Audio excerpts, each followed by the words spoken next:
Buenas tardes.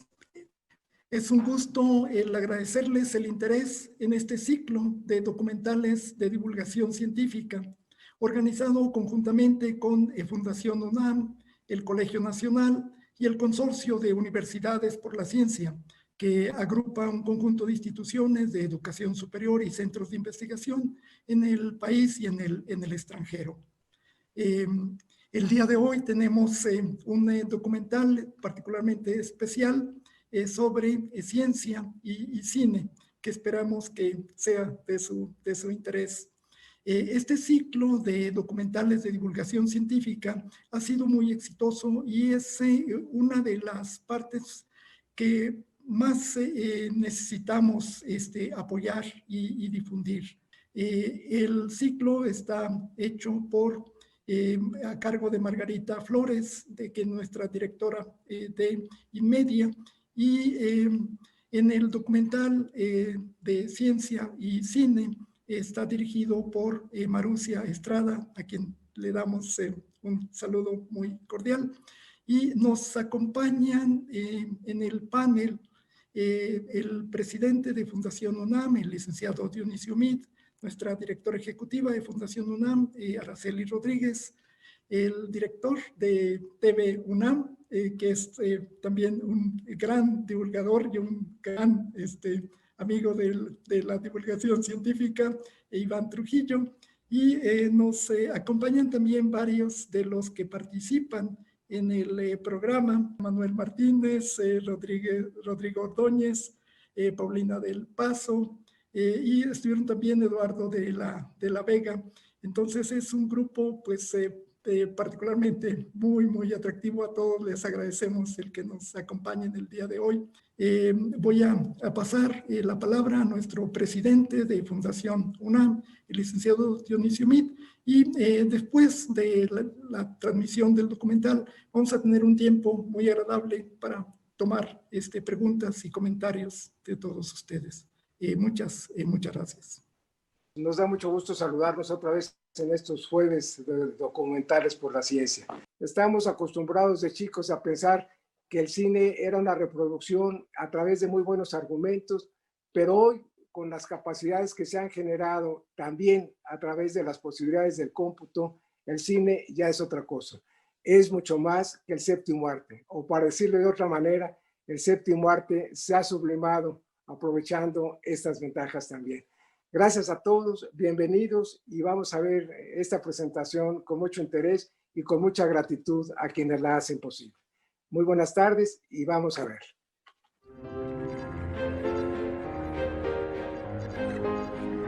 La ciencia nace de la fascinación que nos provoca nuestro entorno.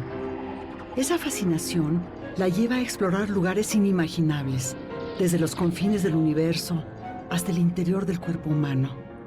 Y en ese viaje ha creado nuevos lenguajes y tecnologías. El asombro ante el universo inspiró a la ciencia, y la ciencia y la imaginación crearon al séptimo arte.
Hay un vínculo muy profundo entre ciencia y cine porque la génesis del cine va por esa línea.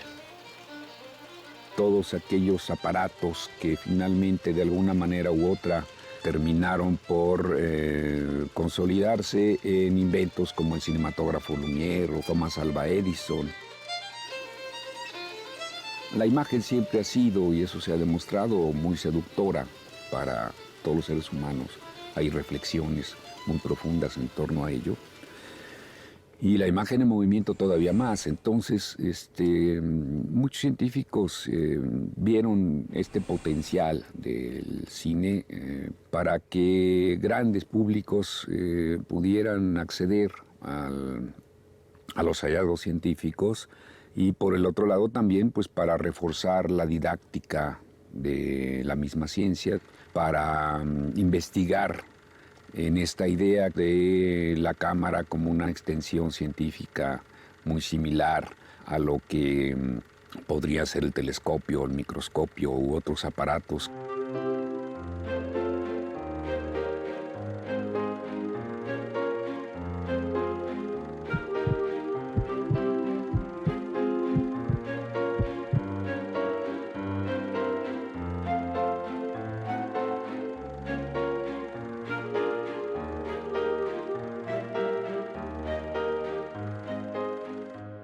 Yo creo que sí, efectivamente había una necesidad de los científicos de contar con una herramienta que como consecuencia acabó siendo el cine o la base del cine. Lo que quizás no se dieron cuenta los científicos en su momento es que esto se convertiría en una forma de comunicación totalmente distinta o complementaria a las que determinaban al ser humano, es decir, el ser humano se comunicaba con el habla, con la palabra escrita. Bueno, pues la invención del cine que da como consecuencia un lenguaje de las imágenes en movimiento, cambia radicalmente al ser humano.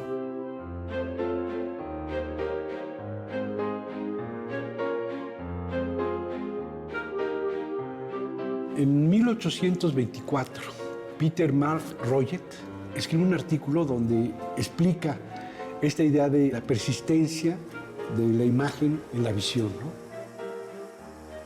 Hay toda una creencia, pues, de que el ojo, la retina, en esa época había esa idea, se detenía la imagen una fracción de tiempo, ¿no?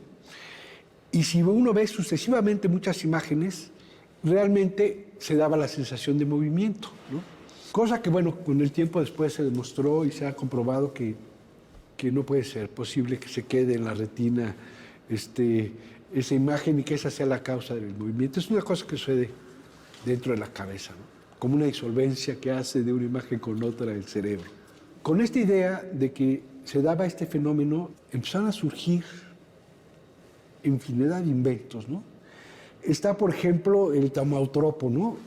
Que eso era muy interesante. Es un círculo donde tienes una imagen y del otro lado otra imagen. A la hora de girarla, se juntan las dos imágenes. Una jaula y un pájaro, y cuando giras rápidamente.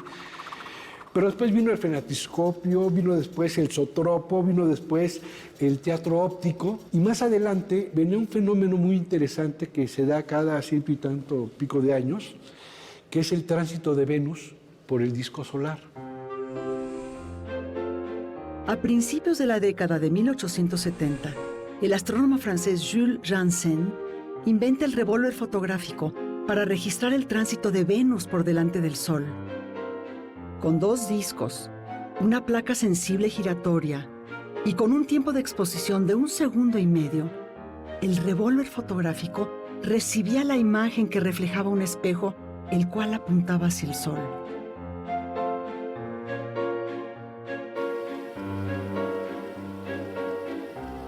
En ese momento la fotografía no era todavía perfeccionada en cuanto a la velocidad de exposición.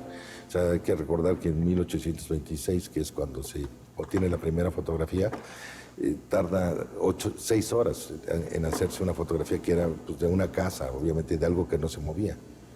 Y ya para 1876, por 74, que es cuando Muybridge empieza a hacer sus registros, ya había placas sensibles hasta a 1/100 de segundo.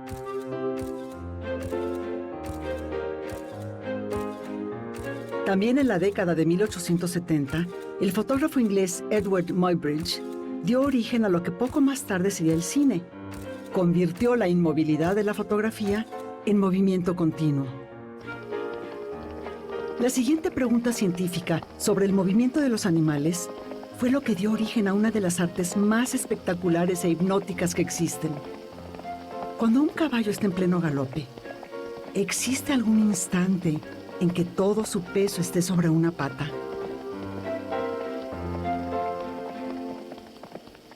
Con este ingenioso aparato de 24 cámaras, Muybridge logra efectivamente que vayan cortándose las patas del caballo y cerrando los obturadores, y logra estas 24 imágenes en donde se ve una de ellas claramente que todo el peso del caballo está puesto en una sola pata.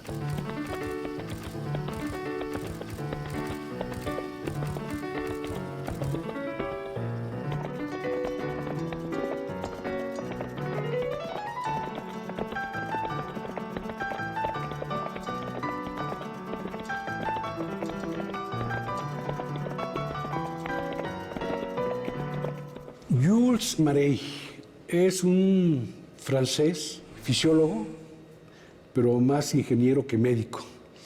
Una de sus preocupaciones fundamentales fue el registro de la locomoción tanto de animales como de seres humanos, ¿no? Justo él, cuando se publica en Francia,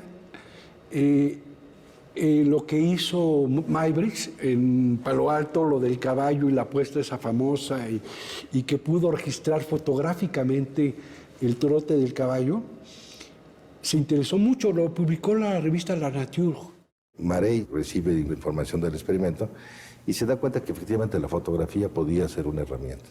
Y así es que, uniendo el principio del revólver astronómico con ya placas fotosensibles, inventa el fusil fotográfico, que para fines prácticos es una cámara cinematográfica, solamente que en lugar de tener una banda flexible, es un disco en el que le cabían solamente 12 fotos.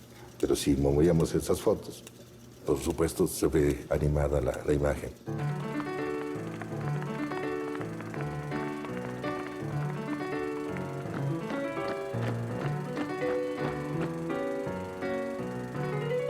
A partir de este momento, la ciencia encontró una herramienta perfecta para observar el movimiento, desde las sutiles alas de un insecto hasta las alas de un pájaro en pleno vuelo.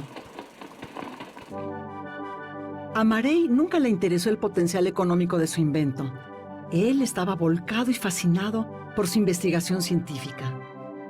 Pero Thomas Alva Edison, y sobre todo los hermanos Lumière, se dieron cuenta que detrás de esas imágenes se encontraba un nuevo arte que atraería al mundo entero. El invento de Edison, el kinetoscopio, que pretendía ser un espectáculo individual, se movía con un mecanismo eléctrico.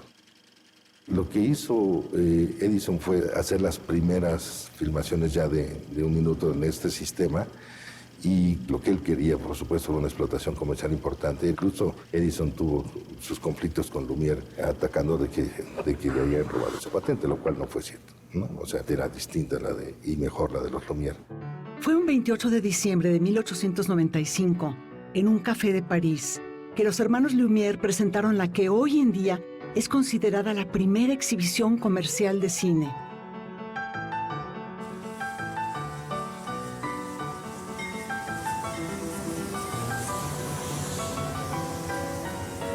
Este nuevo invento pronto comenzó a mostrar sus increíbles posibilidades narrativas y de comunicación masiva. Las personas podían conocer otros lugares sin necesidad de viajar. Así, el cine llegó a México pocos meses después de su primera exhibición en París. Momentos históricos como la Revolución Mexicana quedaron guardados en la memoria fílmica de nuestro país, gracias a cineastas como Salvador Toscano.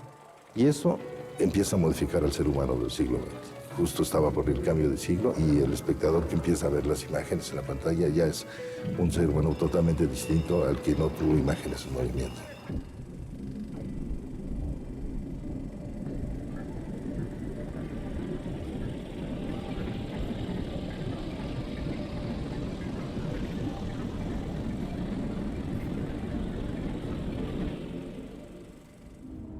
En 1928, Jean Painlevé, un joven biólogo francés, presentó su primera obra cinematográfica en la Academia de Ciencias de Francia. Su película causó gran polémica entre la comunidad científica.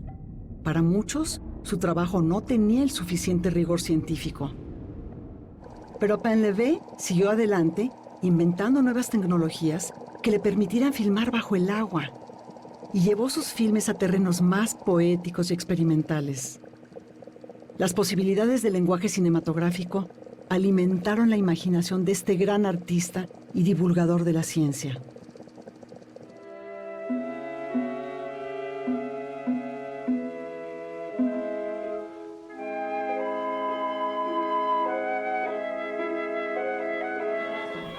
Le Bouddha en prière.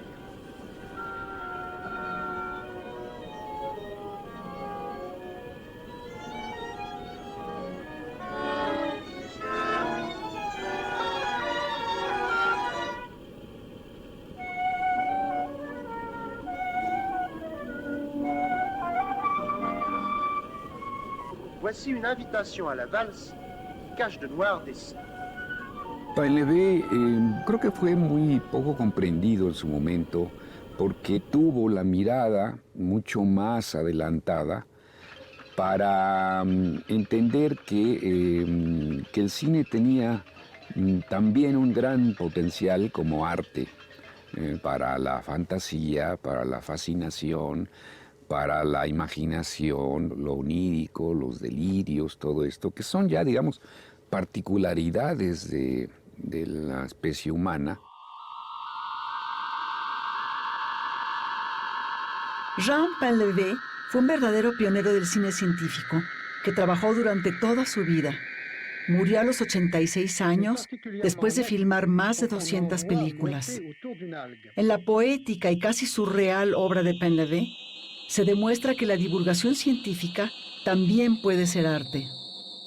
Su última película es una película, pues se debe decir que de un viejito, si quieres, ¿no? O sea, es una historia, un estudio muy detallado de las palomas que están en el Jardín de las Plantas en París, en donde pues él, viendo palomas ya y alimentándolas, observa justamente todo el comportamiento, el cortejo, la reproducción. Y es una película de alguien que ya no tenía podía desplazarse rápidamente, pero finalmente filmaba lo que estaba en su entorno, ¿no?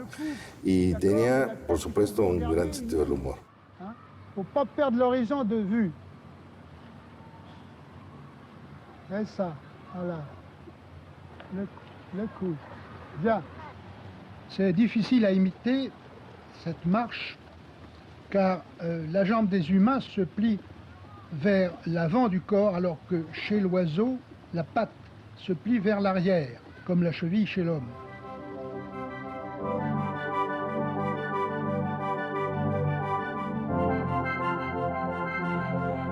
Aunque el cine científico siguió su camino, principalmente como herramienta de investigación académica, pocas de esas obras se llevaban a las grandes pantallas. Sin embargo, la escuela de Painlevé siguió viva, inspirando a importantes películas como Microcosmos, de 1996, que es una mirada llena de asombro y belleza del mundo diminuto de los insectos.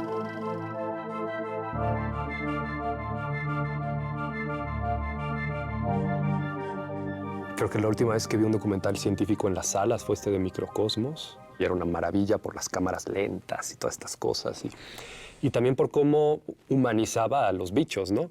Porque tenía como todo un tratamiento sonoro en el cual, por ejemplo, un aguacero lo veías a la escala de las hormigas, y entonces era un tsunami aquello, ¿no? Una gran tormenta.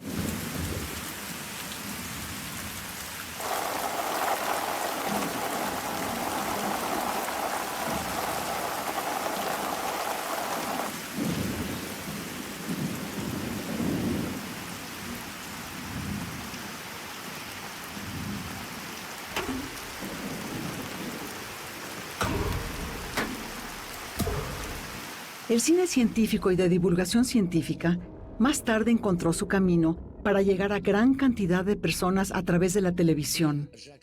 Los grandes pioneros de este nuevo género fueron Jacques Cousteau, descubriendo las profundidades del mar, David Attenborough, explorando los confines de la Tierra, y por último, Carl Sagan, viajando más allá de las estrellas de la bóveda celeste.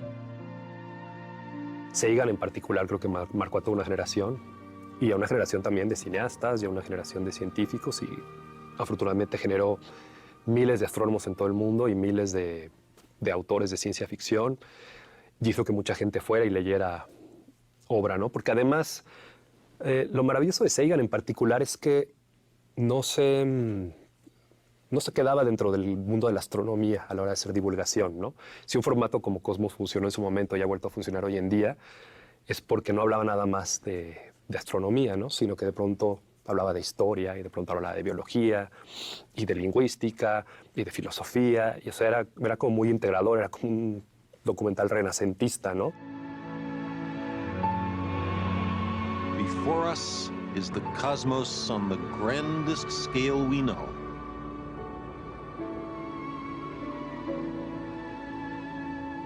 We are far from the shores of Earth, in the uncharted reaches of the cosmic ocean.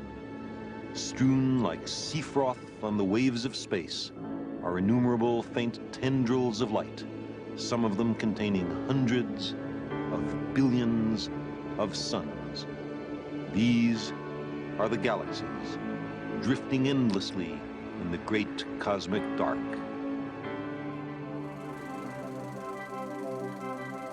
La idea de explorar otros mundos, en particular el espacio, fascinó a los cineastas desde los inicios del cine. El gran director Georges Méliès ya había vislumbrado el viaje del hombre a la Luna en 1902. Los viajes estelares y el encuentro con otros mundos fueron una temática constante en el cine. Alguien que sobre todo concibe al cine principalmente como un medio de fascinación o artístico. No hay que olvidar que Méliès se forma como dibujante, como mago. Él intuye que esa imagen en movimiento puede ser magia, más que ciencia misma.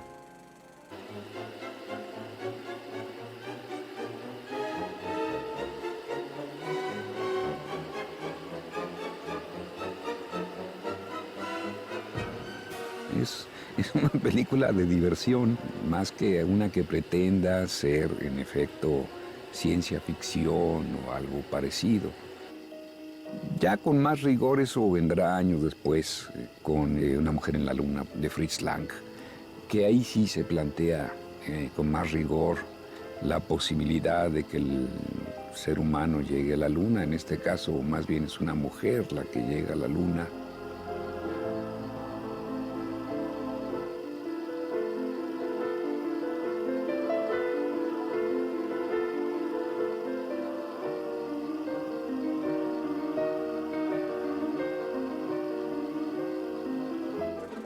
Aelita de Rotasanov es una película así como muy particular, porque sin ser en sí una película declarada, abierta de ciencia ficción, sí tiene una gran cantidad de elementos de lo que podría ser en un momento dado la conquista de otros planetas por parte del hombre, pero para instaurar las nuevas sociedades allá también.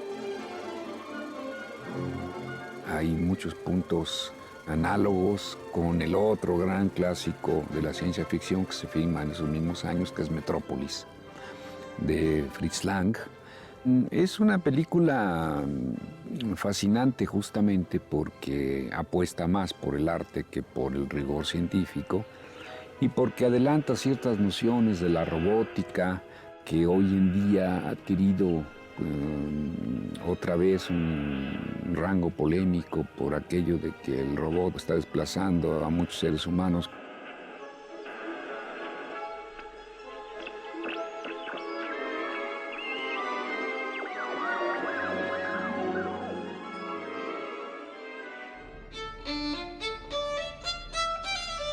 Se podría decir que el cine de ciencia ficción tiene dos grandes vertientes.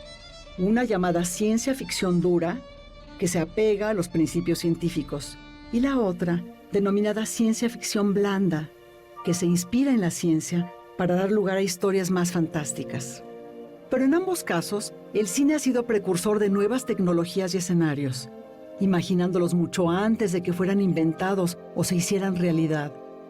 Por ejemplo, La videollamada en 2001, Odisea del Espacio. El cine también inspira la ciencia para realizar lo que parecía imposible.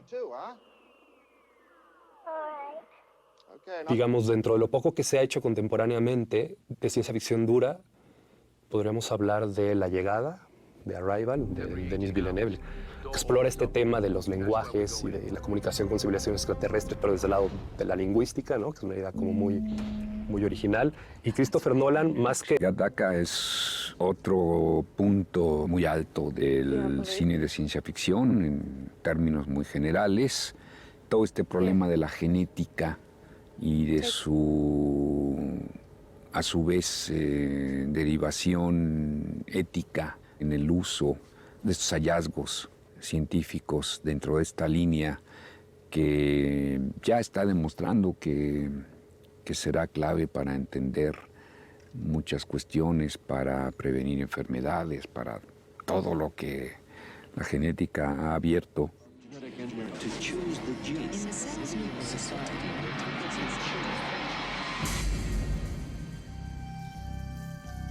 In the not-too-distant future, our DNA will determine everything about us. A minute drop of blood, saliva, or a single hair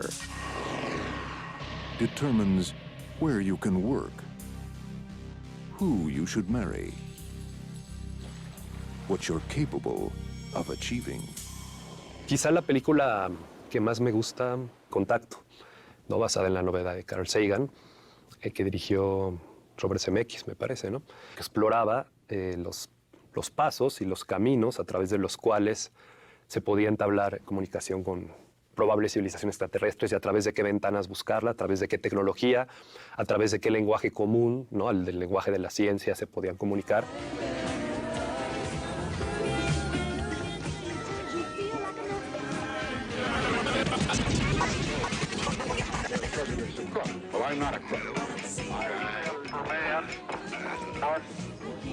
Robert Kennedy was shot in that moment.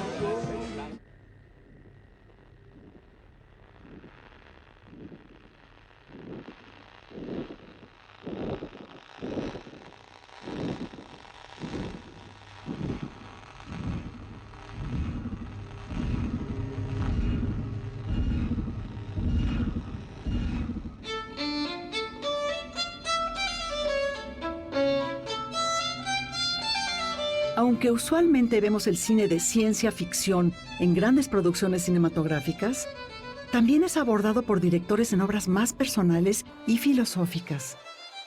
Cineastas como Andrei Tarkovsky o Stanley Kubrick se cuestionaron sobre el devenir del hombre, el sentido de la vida y el porqué del todo.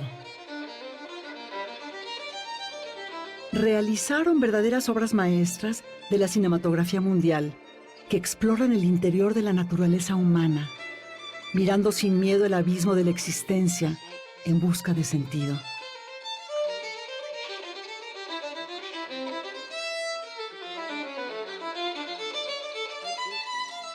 De la vertiente a mí, como metafísica, me gustan mucho las dos de Tarkovsky, Solaris y Stalker, ¿no? Las dos, que las tratan como de maneras diferentes, pero donde tenemos como este escenario de ciencia ficción y más bien se dedica como a elaborar ideas más existenciales, ¿no?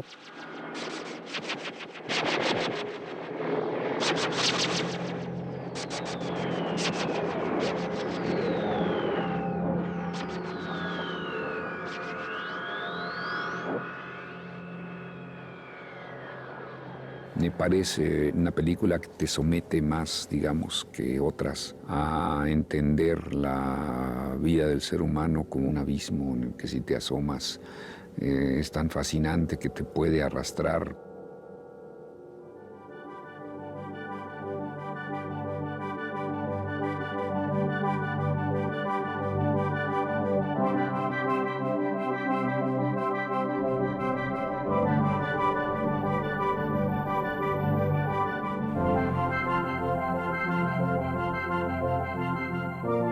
Todo es movimiento, el universo, la vida y por supuesto el cine. Al mundo lo explica la ciencia, pero es el cine quien nos acerca a él para sentirlo y asombrarnos. La ciencia y el cine nos han regalado y seguirán haciéndolo innumerables viajes increíbles. Desde lo más pequeño y perfecto del interior del cuerpo humano, hasta lo infinito e inalcanzable del universo.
Pues estamos de regreso. Muchas gracias. Espero que les haya gustado este programa Ciencia y Cine. La ciencia se ha enamorado del cine, así como el cine lo ha hecho, de los grandes hallazgos de la ciencia. Soy Margarita Flores, soy la productora de esta serie de documentales Ciencia en Todos Lados y estoy muy contenta de participar en estos Jueves de la Ciencia, mostrando estos materiales al público en general. Estos materiales evidentemente no se hacen solitos, tienen muchísimo trabajo, además de la participación de los especialistas que están en el programa, pero llevan atrás un montón de trabajo de mucha gente, de un equipo de profesionales, de fotógrafos, de animadores, de editores, de gente de sonido, en fin, todo un equipo grande de trabajo, a los cuales les agradecemos muchísimo el esfuerzo que ha hecho todo el equipo de Ciencia en Todos Lados. Tenemos con nosotros a Marusia Estrada, que es la directora de este documental, con la que tuve el gusto de trabajar en esta serie en varios programas, particularmente en este, muy emocionada de todo lo que hicimos juntas y lo que logramos hacer. Y bueno, también está Paulina del Paso, que es también una cineasta que editó y armó esta pieza que acabamos de ver. Me gustaría mucho tener la oportunidad de que platiquemos un poquito antes de pasar a las preguntas y que los especialistas nos vayan a hacer otros comentarios con Marusia y con Paulina, ¿no? Marusia, de primera formación, es física y después estudió cine en el CUEC. Marusia, querida, ¿cómo estás? Buenas tardes. Vamos a platicar un ratito. Cuéntanos, ¿cómo lograste hacer esta pieza? ¿Cómo la armamos juntos? Cuéntanos un ratito. Ok. Muchas gracias, Margarita. Gracias por invitarme de nuevo a participar en Ciencia y Todos Lados. También a Fundación UNAM por proyectarnos estos documentales.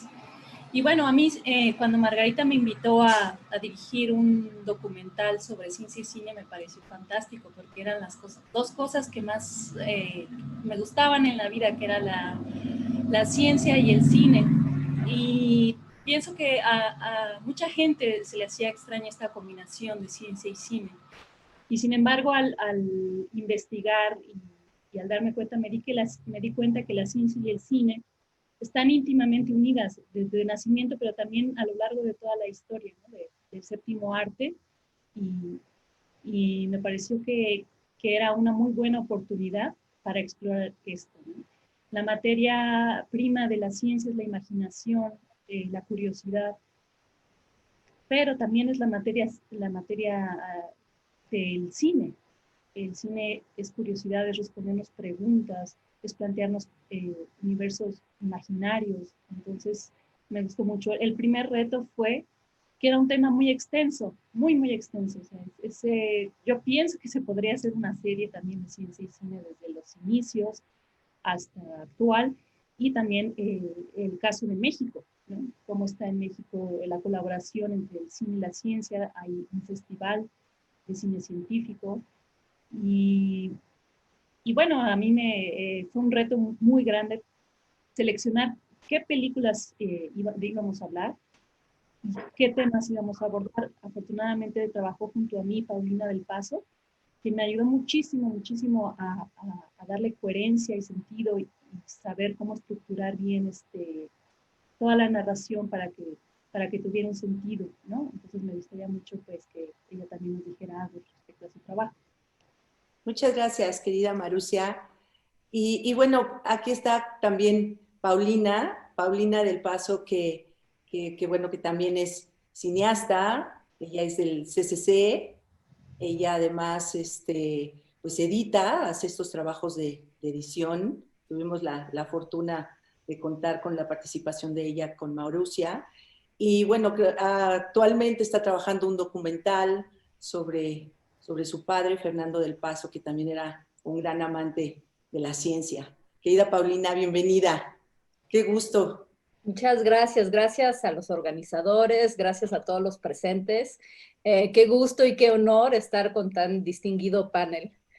Pues bueno, para mí fue una delicia editar este documental. Bueno, de entrada me encanta el estilo de Marusia, su sensibilidad, hacemos buena mancuerna. Y pues también como alguien que estudió cine, fue muy bonito revisitar los inicios del cine, también descubrir cosas, volver a ver otras, pero desde el ojo de alguien que ya se está profesionalizando, entonces ya los entiendes de otra manera, y pues volver a conectar con la magia del cine. Y bueno, pues uno se hace de herramientas de trabajo, ¿no? Entonces teníamos las transcripciones de todas las entrevistas. Ciertamente es más difícil editar cuando todos los expertos que hablan dicen maravillas, entonces pues tienes que descartar muchas cosas y solo elegir los fragmentos que permiten que en el conjunto se arme esta narrativa, este discurso, ¿no? Entonces, pues nada, fue un disfrute y bueno, poder también integrar estos fragmentos de películas, pues también fue una delicia, ¿no? Entonces realmente fue un proceso que disfruté muchísimo, y bueno, escuchar a los maestros otra vez pues fue también muy rico. ¿Por qué no empezamos a platicar un poquito mientras van llegando preguntas o comentarios que nos haga el público a través de la red social en la que nos esté viendo? ¿Por qué no empezamos contigo, Iván? ¿Por qué no nos hablas un poquito, un comentario breve, ¿no?, sobre la ciencia y el cine? Gracias por la invitación, por supuesto. Y empezaría diciendo algo que ya dije en su momento cuando vi por primera vez el documental. Este es un gran documental hecho por Marusia y gran importancia que haya estado también Paulina del Paso en la edición, como bien mencionaste, pudiendo reunir esa gran cantidad de materiales. ¿Por qué es un gran documental? Diría yo, porque justamente hace énfasis en algo clave para el cine científico y para el cine, como vimos, el nacimiento del cine, que es la necesidad, yo diría casi obsesión, de documentar los fenómenos.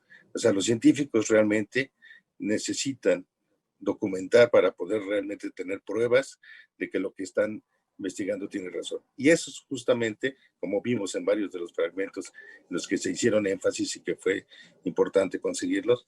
Eso era la obsesión de muchos de los científicos para poder eso. Entonces, la técnica de registro de esta manera se convierte, como también se menciona en el documental, en una herramienta que crea un nuevo lenguaje y que es justamente el lenguaje en el que nos estamos, audiovisual en el que nos estamos moviendo y que ahora empieza a ser desplazado, lo mencionó también el licenciado Dionisio en su momento, por este ambiente digital que ahora ha hecho que realmente lo que estamos haciendo en este momento ya vimos que es parte de la ciencia ficción. Y creo que lo que hicieron Marussia y con la ayuda también de Paulina es un gran documento del cine científico. Gracias, Patricia. Gracias, Iván. Pues, Rodrigo, buenas tardes. ¿Por qué no platicas un poquito con nosotros? Para ti, ¿qué es esta parte maravillosa de la ciencia y el cine? Yo lo que admiro de este documental es esa capacidad como de síntesis en un tema definitivamente tan amplio, ¿no? Donde se podrían haber hecho cualquier cantidad de episodios. Está obviamente como muy trabajado. El trabajo de Paulina es muy minucioso, ¿no? Y haberse echado un clavado en todas estas películas habrá sido pesado, pero también habrá sido un placer, ¿no? Revisitarlas. Siempre están ahí nuestras favoritas. Creo que somos una generación marcada por muchas de estas películas y de estos documentales científicos, ¿no? Entonces, bueno, pues muchas gracias por haberme invitado a participar a este documental y pues si tienen alguna pregunta, pues, estaré contento de hacer mi aportación. Querido Manolo, bienvenido, muchas gracias. Gracias a ustedes. Pues nada, el tema es bastante importante, pues, ¿no? Porque yo recuerdo en clases, cuando llegan los de primer año del CUEC, en aquella época, y les preguntaba quién inventó el cine, casi unánimemente decían que los Lumière. Les decía, no, para nada, no tienen ni idea, vamos a empezar a conocer la historia del cine, ¿no? Y también, bueno, tantas anécdotas que hay acerca del nacimiento del cine y su relación con la ciencia. ¿Cuál es el mayor reto de hacer documentales de divulgación científica? Bueno, yo creo que efectivamente el reto, por supuesto, es lo que uno quiere decir y a la hora es si va a poder contar con las herramientas para poderlo hacer.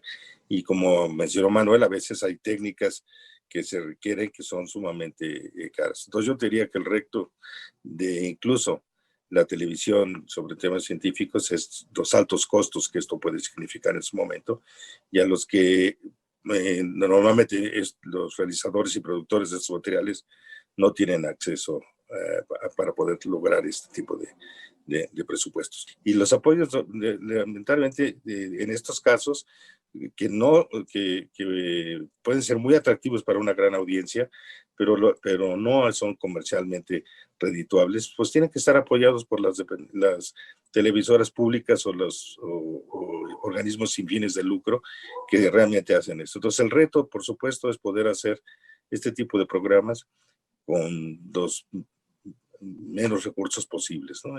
Y conseguir estos apoyos que no es tan fácil hoy en día, ¿no? Bueno, yo, uno de los retos que pienso que hay, incluso ahora con la pandemia me puse a pensar ahora que mucha de la educación es en línea, es cómo hacer que el público le guste, porque le dices documental científico y dice, va a ser bien aburrido, puros información que no voy a entender, o como que lo ven como una cuestión más intelectual o más de aprendizaje. Entonces yo creo que el reto de los documentales científicos es ya no dar información, sino transmitir eso que yo creo que es el corazón de la ciencia, que es el asombro, la búsqueda de respuestas, ¿no? Entonces, la curiosidad, todo esto son las cosas, los ingredientes que pienso deberían de estar en un documental científico para que las personas, el público, realmente empiece a interesarse en la ciencia y empiece también a tener esta como habitud, esta formación de hacerse preguntas ellos mismos. Hay una pregunta directa para Rodrigo y para Marussia. ¿Cómo llega un científico al cine Yo creo que extrañamente, a pesar de lo que se piense, a los científicos les gusta mucho el cine y en general el arte. El arte es como, yo creo que es parte también del pensamiento científico. Y pues una cosa que es fundamental, bueno, en mi caso fue el Cineclub de Ciencias. Entonces el Cineclub de Ciencias de la UNAM tiene además una tradición de ser el gran cineclub, ¿no? Donde pasaban películas que no podías ver en otra parte de México, ni siquiera en la Cineteca Nacional. Había, entonces, pues para mí mi día favorito cuando estudiaba física era el jueves porque era el día de cineclub. Y ahí me di cuenta pues que para mí el cine era otra de mis pasiones, ¿no? Entonces ya cuando terminé la carrera de física estaba viendo qué maestría hacer y dije, pues voy a hacer la otra cosa que más me gusta, que es el cine. ¿No? Ese fue mi caso. Hola. Pues yo era uno de los programadores del Cineclub Ciencias, yo creo que en las épocas en las que Marusia... Pero no creo, yo creo que yo ya había salido de la facultad cuando tú estudiaste ahí, pero bueno, yo estuve en épocas muy combativas del Cineclub, que son las que recordará Iván, porque justo coincidió que era cuando Iván estaba dirigiendo la Filmoteca de la UNAM, aunque eso sucedió durante muchos años, ¿no? Pero una de las épocas doradas del Cineclub Ciencias y las bases que dejamos montadas, los maratones de cine, por ejemplo, que los hicimos como 10 años seguidos, fueron cuando yo entré a la facultad de estudiar. Pero hay que decir que el Cineclub Ciencias es el más antiguo de México. Como dice Marusia, pues sí, es un interés que está muy presente entre los estudiantes de ciencias, por la razón que sea, que en efecto les gusta mucho la música, la literatura, el arte y el cine, ¿no? Son muy cinéfilos. ¿Qué es lo que proyectamos hacia futuro? ¿Por dónde vamos a tener la oportunidad de seguir haciendo este tipo de actividades? Creo que la labor de divulgación de la ciencia y de hacer documental científico o cine científico va a pasar justamente por otro lado, por esta promiscuidad de la que hablaba Iván, y creo que es importante que le agarren los científicos en sus manos y los cineastas en sus manos, y sobre todo los que estamos interesados, digamos, en ambas disciplinas, para no dejarlo en manos pues también de gente que puede decir barbaridades, ¿no? Porque finalmente es tan democrático estos medios hoy en día, ¿no? Y el hecho de que estas divisiones hayan desaparecido, que tenemos que ser capaces, o sea, hay una gran curiosidad, ¿no? Y lo ve uno con cómo manejan los niños las tecnologías y cómo consumen videos, ¿no? En esta cosa en la que hay hoy en día tutoriales de toda clase y formatos de toda clase, que es importante que en los espacios nuevos como el TikTok y el YouTube y todas estas cosas, bueno, unos más nuevos que otros, quiero decir, o sea, que no tengamos ningún prejuicio de generar contenidos para esos espacios, porque justamente son espacios muy amables a los que la gente accede hoy en día, y lo mejor es que puedan tener pues información como de primera categoría, ¿no? O sea, información validada, científica, realizada por gente capacitada, y que sepa también comunicarla, que eso también es más importante, ¿no? No dejarlo nada más en manos de los influencers o los youtubers, sino poner en manos de los divulgadores realmente formados y de los científicos y de los guionistas y demás, generar materiales para toda esta gama nueva de formatos y de plataformas. Y, o sea, si a la gente le entra un video de 5 minutos sobre ciencia donde aprende muy bien un concepto, es igual de valioso que si se sienta a ver 1 hora y media, ¿no? Finalmente lo importante es que esa labor de divulgación esté bien hecha, ¿no? A mí me parece muy importante lo que dijo Rodrigo ahorita. Y bueno, estábamos acostumbrados años atrás a que en el cine no había películas de ciencia, ¿no? Documentales menos, ¿no? Estaba restringida la televisión, de repente, los documentales, y que veíamos puras cuestiones de importación, como si en este país no hubiera nada de científicos que valiera la pena estar divulgando. Estamos en un país con una biodiversidad impresionante, ¿no? Y realmente con mucho talento de muchos de los científicos que tenemos en este país, ¿no? Entonces sí, aprovechar todas esas herramientas y lanzarse, ¿no? Al fin que ya se está abriendo toda la cuestión de comunicación, entonces hay que aprovecharla. Creo que la ciencia, digo, aparte que es fascinante, puede ser muy entretenida y puede agarrarse de estas herramientas del lenguaje cinematográfico para contar también pequeñas historias y así, como dice Rodrigo, también hacerlo más accesible, ¿no? Entonces, bueno, yo con eso me despido. Bueno, estoy de acuerdo con lo que han dicho, y a mí lo que me parece también es que el futuro también del cine científico creo que ahorita tiene una muy buena posibilidad porque es muy necesario. sobre todo en esta época de pandemia, yo me he dado cuenta de los contenidos que hay para continuar con la educación de los niños, de los jóvenes, y se pretende calcar el modelo educativo de las escuelas a un modelo virtual, y pues no funciona, ¿no? Entonces pienso que el documental científico puede ser una herramienta muy buena para que los niños y los jóvenes se sigan educando, sigan aprendiendo nuevos conceptos, y lo más importante, se formen un pensamiento científico. Creo que se llegó a una conclusión muy consensada y lo que dijo Rodrigo fue muy cierto. Efectivamente estamos aprovechando un momento también, sin duda, muy interesante a pesar de la pandemia, pero en la que entran, se han modificado también las barreras de los géneros y sobre todo de los formatos. Y también se señaló, ahora es decisión nuestra saber si alguien quiere ver algo por 3 minutos y va a recibir un concepto, o puede aguantar 3 horas, ¿no? O sea, seguimos abiertos a todas esas posibilidades. Muchas gracias a todos, gracias por su tiempo, gracias a todos los que nos vieron. Y bueno, te doy la palabra, querido Jaime, para ir concluyendo la plática del día de hoy. Ha sido un placer escuchar a los que hicieron posible el documental. Los documentales de divulgación científica y los documentales de ciencia yo creo que tienen un potencial muy alto. Yo creo que necesitamos hacer mucho más trabajo. Tenemos un largo camino por delante. Y lo que ha sido como bonito y que lo comentaron ustedes, Iván, Manuel, Paulina y Marusia, es pues que se juntó la ciencia y la parte del cine y el resultado es algo pues totalmente nuevo. Es una de estos ejemplos de sinergia clara en donde la suma ha resultado en lo que tenemos actualmente. Y yo creo que sigue.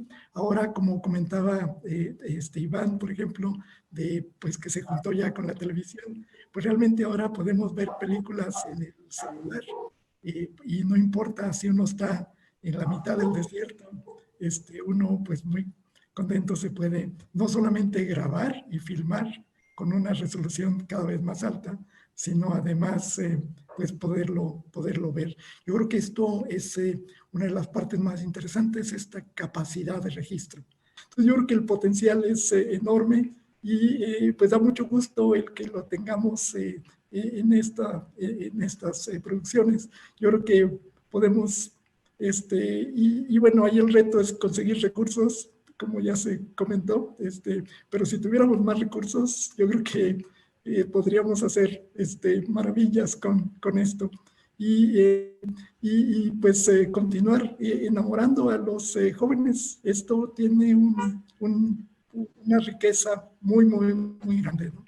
Un placer, entonces agradecerles, Paulina, Marusia, Iván, Manuel, Rodrigo, a todos los que participaron. Entonces, nuevamente, muchas gracias y es realmente motivante el escucharlos a todos ustedes. Muchas gracias.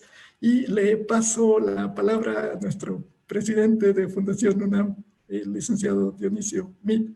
Muchas gracias, Jaime, y muchas gracias a todos. Nuevamente un privilegio haber estado en la tarde con ustedes y haber participado pues como espectadores en lo que ustedes fueron actores. Agradecemos Margarita, Iván, Eduardo, Manuel, Rodrigo, Paulina, esta tarde formidable que acabamos de testimoniar. Este binomio formidable, esta inquietud, pues que mientras más uno lo tenga de preguntar y de que la naturaleza nos ofrezca siempre una capacidad de inquietud, de inquisición, de conocimiento, pues en esa medida habrá ciencia y en esa medida habrá ya también un cine que quiera recoger esta experiencia científica. Valdría la pena cerrar diciendo pues que cuánto le debe la ciencia al cine, pero cuánto le debe el cine a la ciencia. Muchas gracias y muy buenas noches. Muchas gracias a todos. Besos y abrazos. Nos vemos muy pronto. Bye.